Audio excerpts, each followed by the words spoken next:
Antes de los superhéroes, antes de los antihéroes, antes incluso de que alguien imaginara un mapa del mundo, existió Ulises, rey de Ítaca, hombre de ingenio brillante, lengua afilada y suerte discutible, el héroe que no ganó con músculos, sino con mente, el estratega que inventó un caballo y se ganó la maldición de los dioses. Porque cuando los dioses te miran, no siempre es bendición, a veces es castigo. Durante este episodio especial, recorreremos las aguas más peligrosas del imaginario mitológico. Un cíclope ciego por astucia, una hechicera que convierte hombres en cerdos, un descenso al inframundo para hablar con los muertos, monstruos marinos, cantos mortales, tentaciones divinas, la traición de la tripulación, el rayo de Zeus que lo deja solo, y finalmente, el regreso, donde el héroe, disfrazado de mendigo, reconstruye su hogar y su identidad, flecha a flecha, palabra a palabra, silencio a silencio. Así que abróchate el cinturón mitológico, afina los oídos, tensa el arco, y prepárate para lo inevitable. Ulises, el héroe que tardó 20 años en volver, pero toda la eternidad en ser entendido. Imagina haber ganado la guerra más épica de todos los tiempos, sobrevivido a batallas imposibles, engañado a tus enemigos con una idea brillante, y aún así, no poder volver a casa. Así arranca esta historia. Hoy, hablaremos de un héroe que en vez de recibir gloria eterna, fue condenado al exilio, Ulises, o como dirían los griegos, Odiseo. Dicen que no hay peor trampa que creer que la guerra ha terminado, que cuando uno canta victoria, los dioses apenas están calentando.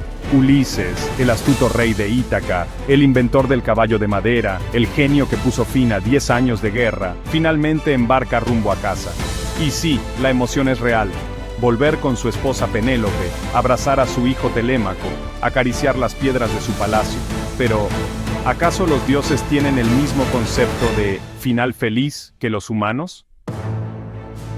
Nada más dejar atrás las ruinas de Troya, Ulises y sus hombres desembarcan en la ciudad de Ismaro, tierra de los Cícones. Y ahí, la tragedia comienza a tomar forma con otro rostro, el del exceso. Embriagados por la victoria, los griegos saquean la ciudad, se llevan los tesoros, toman el vino, masacran a los hombres, y luego cometen su primer gran error. Se quedan demasiado tiempo. Ulises lo intuye, les dice que deben partir, pero sus hombres no escuchan. El saqueo continúa hasta que el alba trae consigo la respuesta. Los Cícones regresan, esta vez armados, y no están solos. Ulises y sus hombres deben luchar por sus vidas. El mar se tiñe de rojo. Muchos caen. Es una victoria amarga, una advertencia cruel. No todos los males del viaje serán castigos divinos. Algunos se los buscarán ellos mismos. Ulises parte de Ismaro con menos hombres, más peso sobre los hombros, y la conciencia de que el viaje será largo y hostil. La travesía apenas comienza, y ya los vientos no obedecen. Las nubes se hinchan como el orgullo de los mortales. Y Poseidón, sí, ese Poseidón al que Ulises olvidó rendir homenaje tras la victoria, comienza a mover sus dedos azules en las corrientes del mar. Y así, el héroe pasa de conquistador de ciudades a náufrago errante. Bienvenido al viaje maldito. Porque claro, ¿qué podría salir mal? Unos cuantos barcos, marineros con resaca de guerra, un rey orgulloso y un dios furioso. La receta perfecta para un crucero por el Egeo.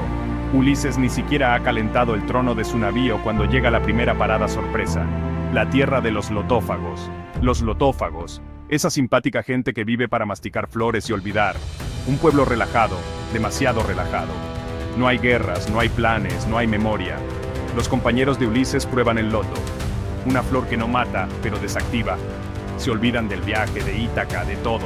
Ulises los encuentra con los ojos vidriosos, sentados en la arena como influencers espirituales diciendo: Bro, ¿y si nos quedamos aquí? Este loto está épico. Pero Ulises no está para retiros. Los arrastra de vuelta al barco.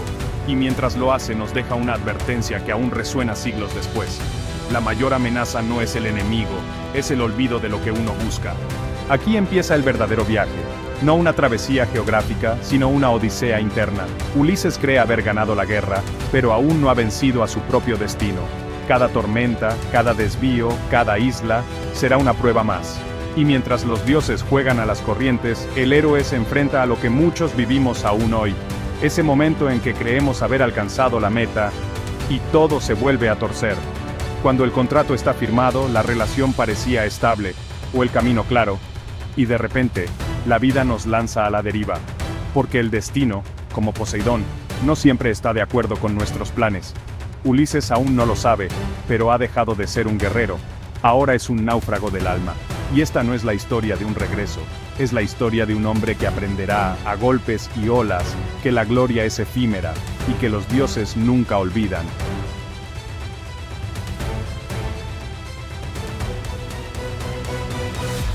Un hombre entra en una cueva, lleva una bolsa de vino, un puñado de marineros, y un ego tan grande como su sed de descubrimiento.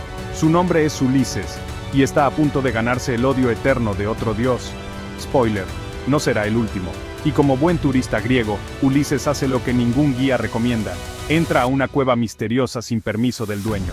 Porque claro, ¿qué podría haber de malo en irrumpir en la casa de un cíclope gigante, amante del queso y con problemas de ira? Y ahí aparece él, Polifemo, hijo de Poseidón, un ojo enorme, un tamaño descomunal y muy poca diplomacia. ¿Quiénes son ustedes, mortales diminutos? Hospitalidad, somos invitados. ¿Invitados? Yo desayuno invitados. Y sin más preámbulos, crack, crack. El cíclope agarra a dos marineros y los convierte en aperitivo proteico, sin pan ni salsa. Aquí es donde Ulises, aún sin Wi-Fi ni Google Maps, activa su verdadero superpoder, la astucia.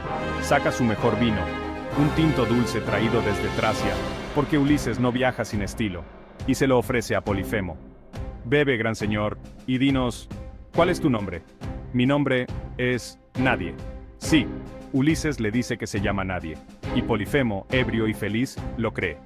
Moraleja, nunca bebas con un griego que lleva vino importado y cara de poeta. Es la medianoche. Polifemo duerme, y Ulises, junto a sus hombres, calienta una estaca de madera, afilada como su orgullo. El golpe es certero, directo al único ojo del monstruo. Un alarido llena la isla. ¡Ay! ¡Ay! ¡Nadie me ha atacado!, grita el cíclope. Y sus hermanos cíclopes desde lejos. ¿Nadie? Entonces cállate, pesado. Y así, gracias al más legendario juego de palabras de la antigüedad, Ulises y sus hombres logran escapar, aferrados al vientre de las ovejas como mochilas peludas. Pero justo cuando todo iba bien, Ulises, desde el barco, comete el error que define toda la Odisea. No fue nadie, monstruo, fui yo, Ulises de Ítaca. Ese grito no era valentía, era orgullo, y ese orgullo activó la maldición de un dios. Polifemo, ciego pero no mudo, levanta sus brazos al cielo y reza a su papá, Poseidón. Padre, haz que Ulises nunca regrese, o que lo haga tarde, solo y con sufrimiento. Y aquí termina este episodio, y empieza el verdadero castigo, porque a veces la inteligencia te salva, pero el orgullo te condena. Ahora viajamos a una isla remota, un paraíso encantado en medio del mar Egeo, donde habita una mujer poderosa, temida, deseada, y muy, pero muy incomprendida, Circe. Pero antes que nada, alerta de advertencia, porque con Circe no hay medias tintas, o la amas, o te conviertes en cerdo. Literalmente, bruja o diosa. No es una simple hechicera de pueblo griego con una escoba mágica, no, no. Su linaje es de altísimo nivel olímpico. Hija del titán Helios, el dios del sol, y de la oceánide Perseis, Circe nació con el aura dorada de los poderosos, y la maldición de no encajar en ningún mundo. ¿Era diosa? ¿Era humana? ¿Era bruja? Lo cierto es que era ella misma, y eso, en la mitología, es más peligroso que cualquier monstruo. Desde pequeña mostró un gusto especial por las hierbas, los filtros mágicos y sobre todo, por cuestionar a los hombres con poder. Y eso, amigos, no suele salir bien en el Olimpo, así que adivinen qué hicieron con ella. Exacto, la exiliaron, a una isla, sola, rodeada de lobos encantados y jardines que crecen bajo la luna. Bienvenidos a Ea, la isla de Circe, donde la realidad se disuelve en pócimas, y los visitantes rara vez se van siendo los mismos. Y entonces un día, un barco, un héroe, una tripulación cansada, hambrienta, llena de testosterona y arrogancia. Odiseo, rey de Ítaca, llega a Ea en su largo y tortuoso viaje de regreso a casa. Sus hombres, como buenos griegos en crisis existencial, se lanzan a explorar sin preguntar demasiado. Y ahí es cuando la magia de Circe entra en acción. Ella los recibe con banquetes, vino, pan caliente, risas suaves, y luego ¡zas!, un pequeño hechizo. Y en un parpadeo, cerdos, literalmente transformados en cerdos. Hocico, pezuñas, gruñidos. y ni se imaginan lo que le costó fregar el piso después de la escena. Pero no lo hizo por capricho. Circe no era cruel, era justa. Los hombres llegaron como conquistadores, y ella, como toda mujer sabia, les enseñó una lección en forma de bestias. Pero Odiseo, Odiseo, él no cayó. ¿Por qué? Porque antes de ir al encuentro con Circe, recibió la ayuda de Hermes, el dios mensajero con look de influencer olímpico. Hermes le entregó una hierba mágica, el Moli, un antídoto contra los encantamientos de Circe. Así que cuando Circe intentó transformarlo, no pudo. Y aquí viene la mejor parte. Él la amenaza con su espada, clásico griego. Pero ella no se asusta, al contrario, lo invita a su cama. Y ahí comienza una de las historias más fascinantes de toda la Odisea. Circe y Odiseo no solo comparten cama, sino también pensamientos, planes y un año entero de convivencia, placer y crecimiento mutuo. Odiseo se convierte en algo así como su compañero. Ella, por primera vez, confía en alguien. ¿Y si Circe no fue la enemiga, sino una maestra disfrazada de amenaza? Una mujer que enseñó a los hombres a respetar el poder femenino.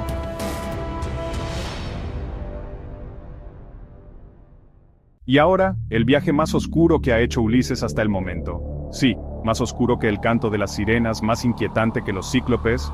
Hoy nos vamos directo al Hades. Sí, al inframundo. Y no hay vuelta atrás. Bueno, en teoría sí, pero nadie vuelve de allí sin haber dejado algo.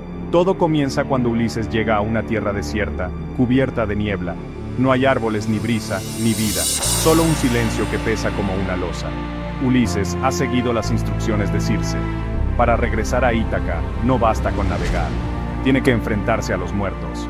Tiene que consultar al más sabio entre los sabios, Tiresias, el profeta ciego que ve más que todos los vivos. Pero para hablar con los muertos, primero hay que hacer un sacrificio. Ulises cava un hoyo en la tierra, derrama la sangre de un carnero y espera. Y como en una película de terror griego, los muertos empiezan a llegar. Primero sombras sin rostro, luego voces que suplican. Algunas lo reconocen, otras solo quieren probar la sangre. Y entre todos, una figura se le aparece. Es su madre, Anticlea. La emoción lo atraviesa como una lanza. No sabía que había muerto. Y ella, desde el otro lado, le cuenta que murió de tristeza, esperando su regreso. ¿Te imaginas? Volver a casa y que ya no haya nadie que te espere. Ulises quiere abrazarla, pero sus brazos no tocan más que aire frío. Y esa es la primera gran lección de este descenso. Los muertos no vuelven, por más que los ames, por más que lo intentes, pero no está aquí para llorar, está aquí por Tiresias. Y cuando el profeta finalmente aparece, la escena cambia. Es un viejo ciego, sí, pero su presencia impone como un dios. Tiresias bebe la sangre y habla. Ulises, escucha con atención, no toques el ganado del sol, o todo estará perdido. Llegarás a casa, pero tarde, solo, en naufragio. Encontrarás tu hogar en manos de hombres indignos, y aún así, no terminará ahí tu destino, porque tendrás que seguir viajando, hasta donde nadie conozca el mar. Y ¡zas! Toma tu spoiler directo desde el más allá. Y tú que pensabas que lo peor ya había pasado. ¿Se imaginan recibir un horóscopo así? Hoy, gran posibilidad de naufragio, traición doméstica y destierro perpetuo. Excelente día para quedarse en cama. Y sin embargo, lo más impactante de este episodio no es la profecía, sino lo que significa. El inframundo no es solo un lugar donde van los muertos. Es un espejo. Un lugar donde cada sombra te recuerda lo que dejaste atrás. Tus errores, tus amores perdidos, tus promesas rotas. Ulises no solo baja al Hades, desciende dentro de sí mismo. Porque a veces, para avanzar, hay que detenerse y mirar a los fantasmas a la cara. Escuchar lo que tienen que decir, llorar, sí, pero también levantarse con esa sabiduría oscura que da el duelo bien hecho.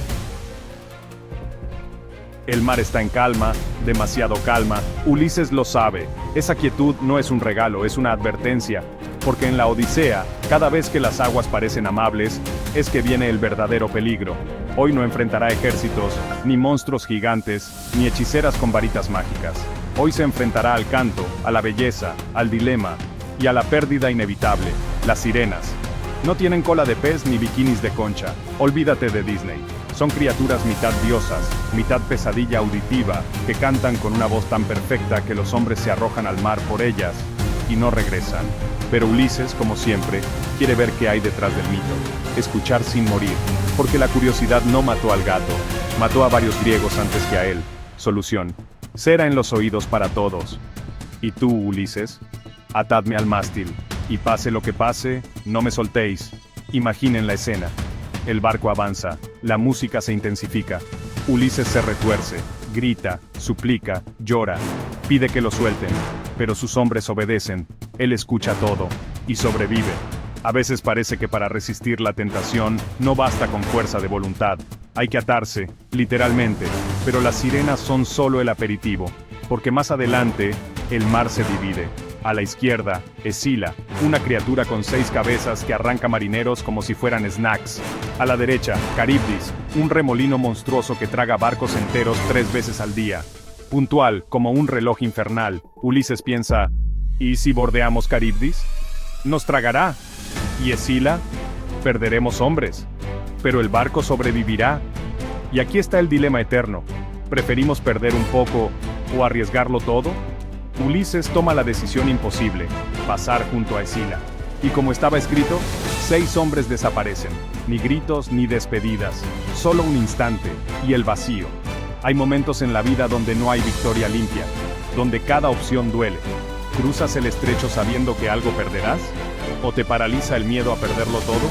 En esta parte de la Odisea, Ulises deja de ser un héroe infalible. Aquí se convierte en lo que todos somos alguna vez. Después de enfrentar monstruos marinos, encantamientos, tentaciones divinas y dilemas mortales, Ulises y su tripulación llegan a una isla bañada de luz, llena de pasto verde y vacas que pastan tranquilamente, pero no cualquier vaca. Son los bueyes sagrados de Helios, el dios del sol. Y si algo hemos aprendido en este viaje, es esto. No toques lo que es de los dioses. Nunca. Ulises lo sabe. Tiresias se lo advirtió en el inframundo. Circe lo repitió. Y aún así, escuchadme bien, no comáis esos bueyes, no los toquéis. Si tenemos hambre, rezad, no mastiquéis. Pero claro, lluvias, vientos, días sin zarpar, las provisiones se acaban, y los hombres hacen lo que hacen los hombres cuando el estómago ruge más fuerte que la razón, desobedecen, y mientras Ulises duerme, su tripulación convierte los bueyes sagrados en barbacoa. Helios, desde lo alto, enciende el reclamo divino. Zeus, si no castigas esto, llevo mi sol al inframundo. Y Zeus, molesto por el desorden cósmico y por tener que intervenir otra vez, responde, como solo Zeus responde, con rayos. Ulises y los suyos zarpan. El cielo se oscurece, el mar ruge. Y de pronto, un relámpago, uno solo, potente, final. La nave se parte, todos mueren, menos uno, Ulises. El único que no probó la carne sagrada, el que advirtió, y no fue escuchado. Este no es solo un castigo, es una lección brutal sobre liderazgo. Porque a veces no basta con advertir, no basta con tener razón. Un líder no es solo el que da órdenes, sino el que carga con las consecuencias del grupo, incluso cuando él no cometió el error.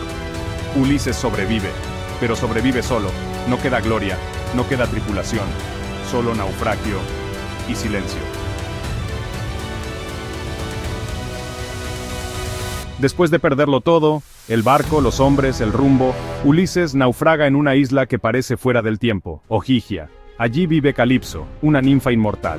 Hermosa, poderosa, solitaria. Lo encuentra moribundo, lo cuida, le ofrece refugio, y más que eso, le ofrece amor, le ofrece eternidad. Quédate conmigo, le dice, te haré inmortal. Olvida Ítaca, olvida el sufrimiento. 7 años. 7 años atrapado en esa isla paradisíaca, viviendo entre placeres y tristeza. Porque Ulises, aunque vivo, está ausente. Cada día sube a las rocas y mira el mar. Y cada día sueña con Ítaca. No es un castigo como los otros. No hay monstruos, ni hechizos, ni tormentas, solo una elección. Y eso lo vuelve más peligroso. Finalmente, los dioses intervienen. Zeus envía a Hermes, el mensajero, con una orden divina. Deja ir al mortal. Calipso, con el corazón roto, le ofrece un último regalo, una balsa. Ulises parte solo, otra vez a merced del mar, pero un poco más cerca de casa. 20 años, 10 de guerra, 10 de viaje. Y ahora, Ítaca. Ulises por fin pone pie en su isla. Pero nadie lo espera, nadie lo reconoce, nadie lo cree vivo, y él tampoco se deja ver. Porque el regreso no es simplemente llegar, es observar, callar, preparar. Disfrazado de mendigo, cubierto de harapos, polvo y silencio, Ulises entra en su propio reino como un fantasma, y lo que encuentra es un festín de ratas, más de un centenar de pretendientes, borrachos, arrogantes, devorando sus reservas, acosando a Penélope y humillando a su hijo, Telémaco. Telémaco ya no es un niño. Es un joven dividido entre la esperanza y la resignación. Cuando Ulises se le revela en secreto, no hay música ni fuegos artificiales. Solo un instante congelado, un padre y un hijo que se reconocen, con lágrimas y planes. La venganza no será un arranque de furia, será cirugía. Primero, el mendigo observa, tolera insultos, tolera que le lancen un taburete, tolera que lo llamen escoria, porque sabe que el arco le espera. El gran arco de Ulises, ese que nadie ha podido tensar. Penélope lo propone como prueba. Quien logre tensarlo y disparar a través de 12 hachas alineadas, será mi esposo. Uno por uno fallan, se quejan, sudan, insultan el arma. Entonces el mendigo pide su turno, se ríen. Claro, un mendigo, pero cuando Ulises toma el arco, el tiempo se detiene. Ni una gota de esfuerzo. Lo tensa como quien doma a un viejo amigo. Y ¡zas! La flecha atraviesa todas las hachas, como una promesa que regresa a casa, y ahí empieza la masacre. Con la ayuda de Telémaco, de Eumeo, el porquerizo fiel, y del silencio de los dioses, Ulises mata uno a uno, sin piedad, sin discursos.